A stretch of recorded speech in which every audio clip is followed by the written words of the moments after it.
Umat secara khusus akan melawan dengan cara yang beradab dan elegan terhadap narasi latah yang kosong dan menyesatkan, yaitu politik identitas. Kita akan secara lantang mengatakan, ya, kami Partai Umat, ya, kami adalah politik identitas.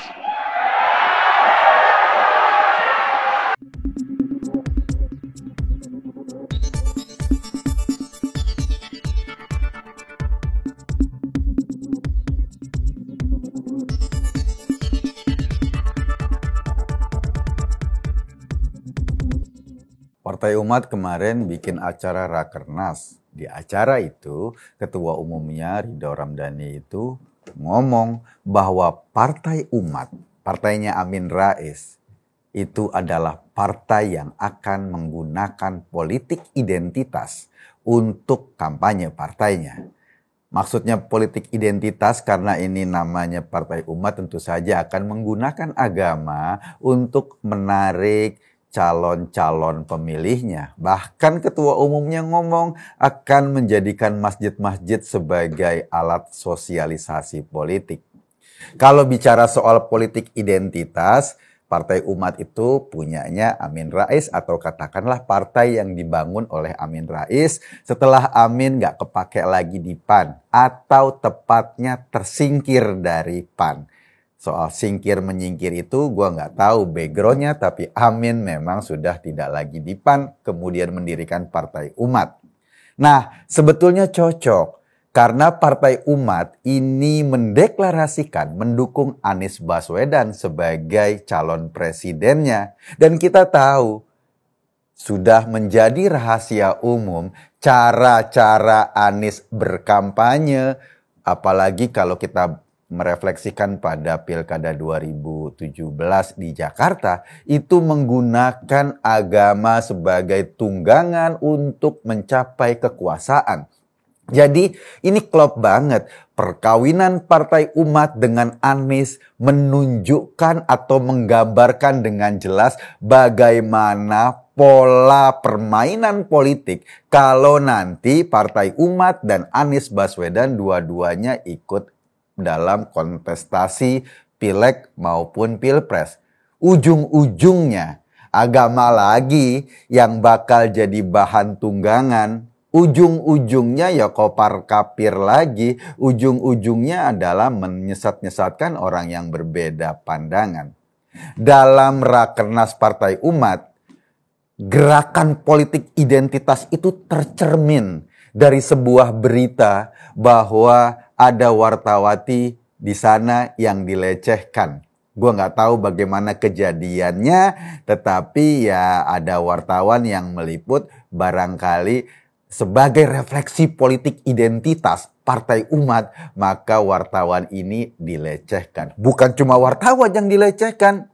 Berita juga menggambarkan dalam Rakernas itu ada banyak handphone yang hilang, ada tas yang hilang. Tentu saja ini menggambarkan bagaimana nanti pola permainan politik ke depan. Pola permainan atau pola yang ditawarkan oleh politiknya Partai Umat ke depan.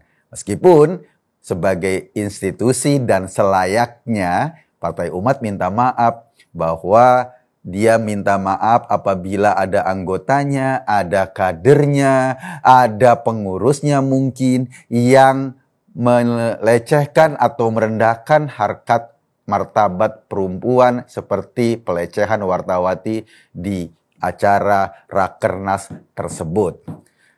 Lo tahu nggak, ketika kasus Bang Ade Armando kemarin itu yang dia dipukuli oleh beberapa orang, ternyata orang-orang yang mengeroyok itu juga kalau dilacak-lacak adalah para simpatisannya Partai Umat. Jadi gue kok dapat gambaran ya, apa sih pola politik yang akan dimainkan oleh Partai Umat ke depan? Ya model-model kayak gini ini. Model-model yang memang merasa benar sendiri, merasa suci sendiri, dan barangkali tidak punya perasaan bersalah ketika melecehkan perempuan. Nah, model-model ini yang mungkin akan dikedepankan dan tentu saja pilihannya tepat. ketika Partai Umat mencalonkan Anies Baswedan sebagai presiden. Lah iyalah, masa partai yang akan terang-terangan memainkan politik identitas tidak memilih bapak politik identitas sebagai calon presidennya? Cocok, klop, ini pas banget. Kalau gue sih memahami ya, misalnya ketika Effendi Khoiri dari Partai Nasdem yang sebelumnya Partai Nasdem ini agak keras atau agak kritis terhadap gerakan politik identitas, tiba-tiba Effendi Khoiri bilang ya nggak apa-apa kalau memang ada politik identitas. Ini lucu banget. Hanya karena Anies Baswedan, tiba-tiba Nasdem juga seperti berubah haluan. Partai nasionalis yang teriak-teriak paling nasionalis demi kepentingan politik pada akhirnya memaklumi apabila agama dijadikan tunggangan politik. Sebetulnya kalau ditarik-tarik alasannya, lo masa agama mau dilepaskan dari politik? Agama tidak harus dijauhkan dari kehidupan sosial kita karena agama bisa masuk ke segala segmen persoalan. Iya, konteksnya setuju dalam bahasan yang filosofis ketika agama ditempatkan sebagai basis moral.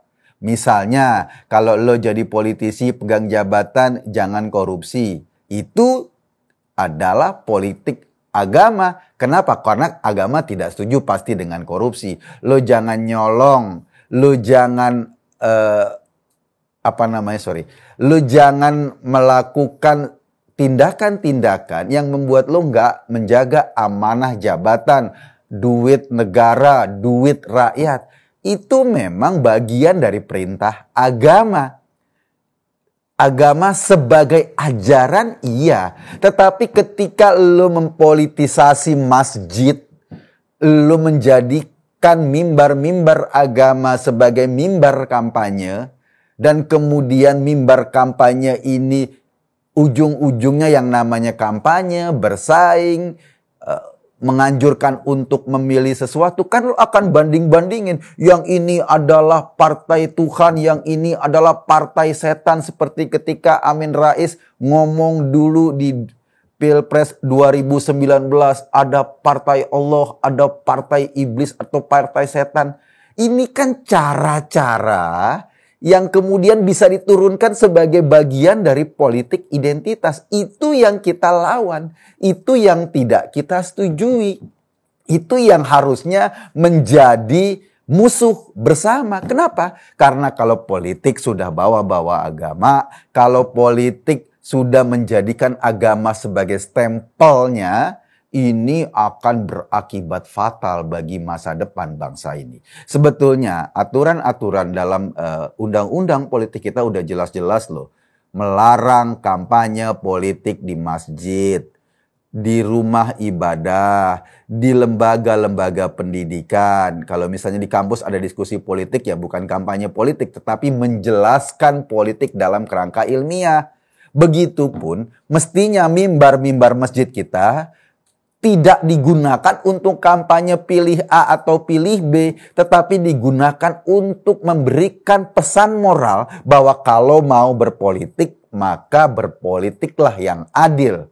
Adil itu menempatkan segala sesuatu pada tempatnya.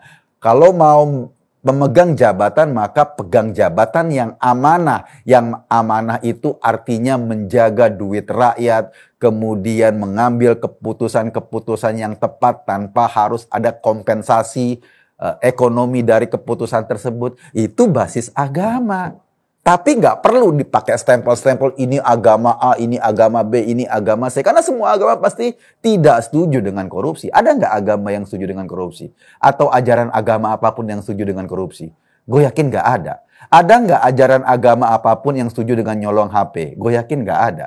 Ada nggak ajaran agama apapun yang setuju dengan pelecehan perempuan? Gue yakin nggak ada. Nah, tapi ketika kemudian ini dijadikan cuma slogan kampanye, agama diturunkan nilainya, diturunkan esensinya, hanya menjadi tunggangan politik. Dan ini bahaya.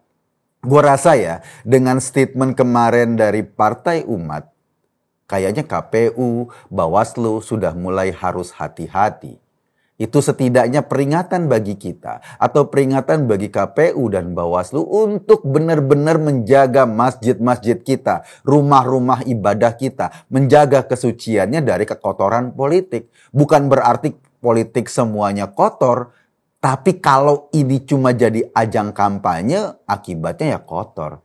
Kan jamaah masjid kan bisa terdiri dari berbagai pemilih partai politik. Jemaah masjid bisa terdiri dari orang yang punya pilihan capres beda-beda. Lo bayangin kalau satu masjid itu cuma diarahkan untuk memilih satu capres dan mengharamkan capres yang lain. Akibatnya apa? Ya masjid-masjid kita jemaahnya jadi pada berantem dong. Masjid-masjid kita jemaahnya pada berbeda pendapat dan saling tuding.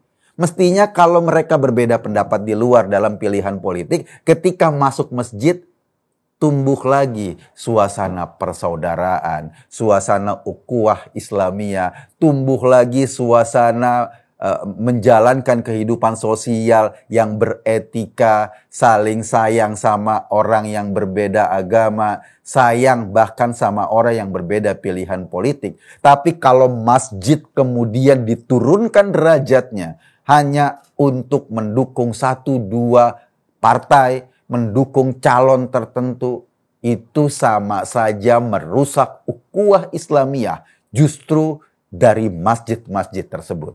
Gue rasa apa yang disampaikan oleh Partai Umat ini menjelaskan kepada kita kira-kira kalau Partai Umat kampanye, Anies Baswedan kampanye, seperti apa yang akan mereka suarakan. Nggak jauh-jauh dari Pilkada Jakarta. Pelintiran ayat, pelintiran mayat, itu mungkin bakal terjadi lagi. Gue Kogun tadi, terima kasih.